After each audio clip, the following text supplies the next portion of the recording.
आज महाराष्ट्रात जे काय सध्या वातावरण आहे,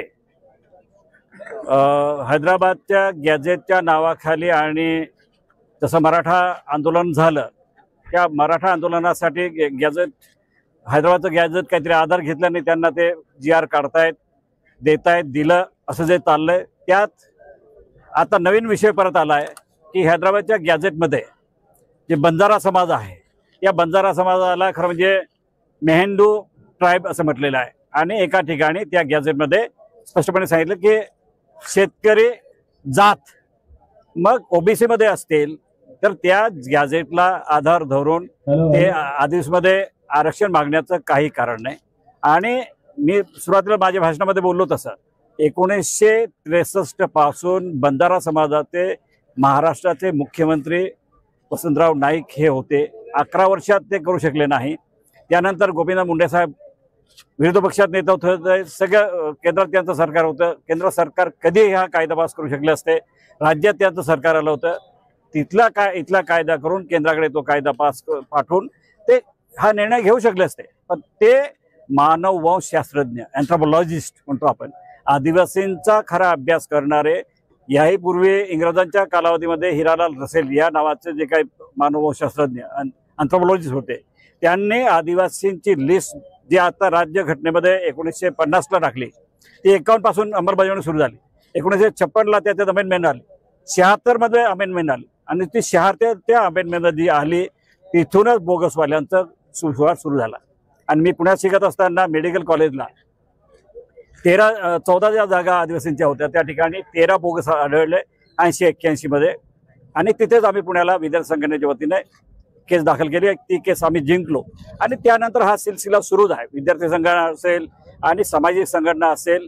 आणि मध्येच मी मंत्री असताना गोंडगोवारी ही केस खूप महत्त्वाची होती। त्या गोंडगोवारीच्या केसमध्ये तत्कालीन सरकारने आणि जज, एक वकील राहिलेला माणूस, समजा आदिवासींसाठी लढणारा माणूस परत जज झाला आणि तो जज म्हणून झाल्यानंतर तो निर्णय घेत असेल तर राज्यघटनेत त्याला परवानगी नाही।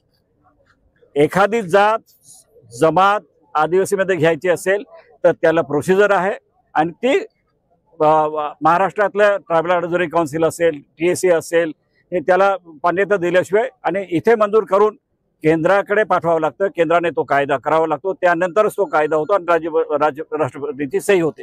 हे सगळं बाजूला ठेवून कोर्टाच्या जजने निकाल घेतला होता। आणि तुम्हाला हे पण सांगून देईन की मणिपूरमध्ये जी चूक झाली, एका जजने तिथल्या मतई या समाजाला आदिवासीमध्ये टाकलं आणि तिथले जे कोकी समाज आहे, तो आदिवासी आहे, तो भडकला आणि ते 2 वर्ष पेटलं। ते 2 वर्ष पेटलं, कितीतरी लोकांचा मृत्यू झाला। आदिवासी तिथे लढत होते, आपले पंतप्रधान गेले नाही, आता 2 वर्षानंतर गेले। हा फार मूर्खपणाचा लक्षण आहे। या देशामध्ये आदिवासींना कोणी पाहायला तयार नाही, आदिवासी मरतो ते मरतो। आणि एक नक्की आहे, आज आम्ही धडगावचे सगळे कुठल्या पक्षात आहे सगळे नेते एकत्र आलो। मला म्हणजे कौतुक वाटतं धडगावचं की पूर्ण राज्यात जे घडलं नाही ते धडगावने आज करून दाखवलं।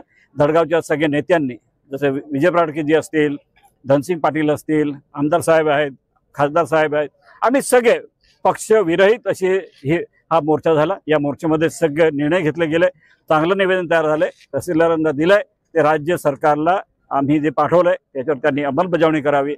आणि याच्या पुढे आदिवासींचं घुसखोरीचा विषय येताच कामा नये आणि जो तो याच्यात येण्याचा प्रयत्न करतोय, परंतु आमच्याकडे राज्यघटना आहे। पूर्वी झालं ते झालं, 2 लाखाच्या जवळपास कर्मचारी बोगस आहे आणि अगदी लाखोने, काय म्हणतो, हजारोने डॉक्टर इंजिनियर झालेत, MD होऊन बाहेर पडलेत। आम्ही ते पाहत राहिलो। आदिवासी समाज जागृत नाही। आजही आम्ही मोर्चा काढताना लोक रस्त्यावरनं पाहतात, पण या मोर्चामध्ये ते सामील होऊ शकत नाही। मी कार्यकर्त्यांना समजून सांगितलं, म्हटलं त्यांचं अज्ञान आहे, त्यांनाही सांगावं लागेल। परंतु आम्ही मात्र जे लोकप्रतिनिधी आहोत, आमदार खासदार जे आता आहेत तेही आणि पूर्वीचेही, आम्ही आतापर्यंत न्यायालयीन लढाई लढलो आहे, राजकीय स्तरावर लढाई लढलोय आणि ह्या लढाया चालू राहणार। परंतु बोगसांच्या बाजूने जोही पुढे येईल, तो किती मोठा माणूस असेल, मुख्यमंत्री असो का कोणी असो, त्याच्याबरोबर लढायला आदिवासी सक्षम झालाय। आदिवासी लढणार आणि राज्यघटना आमच्या पाठीशी आहे, याचं सगळ्यात मोठं उदाहरण आज धडगावने दाखवून दिलं।